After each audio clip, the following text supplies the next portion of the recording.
ndo baba yake na huyo bibi harusi. Kwa hiyo mimi nataka tu niongee machache. Lozi ni mtoto wangu, kwa hiyo siwezi kuelezea mengi sana. Ndio baba. Ndio maana Lozi wamemuona na wakaamua kwamba wamchukue. Ndio baba. Kwa hiyo mtu hawezi kwenda kuoa kwa mtu ambaye hajalelewa katika malezi mazuri.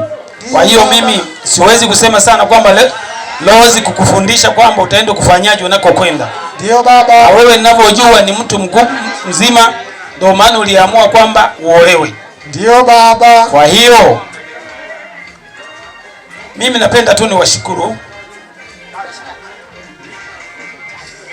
ndugu zangu pamoja na wananzengo. Ndio baba. Sherehe hoye! Hoye baba. Kwa hiyo mimi kama mzazi, mimi kama mzazi, lakini zawadi sawa nitatoa, lakini zawadi tayari nimeshatoa kwa sababu nilipomzaa tayari ni zawadi mojawapo.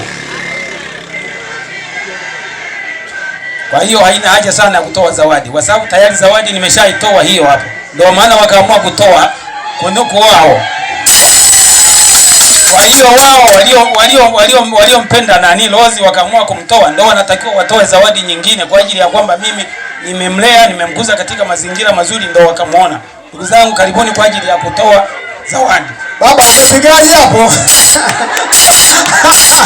Nao takiwa waajibike katika sherehe hii. Ndio baba. Kwa hiyo ndugu zangu, mimi Lozi mwanangu, napenda tu nikuzawadia hela kidogo ambayo itakuwa inakusaidia unakokwenda. Ndio baba. Zawadia shilingi 500,000 ya Tanzania.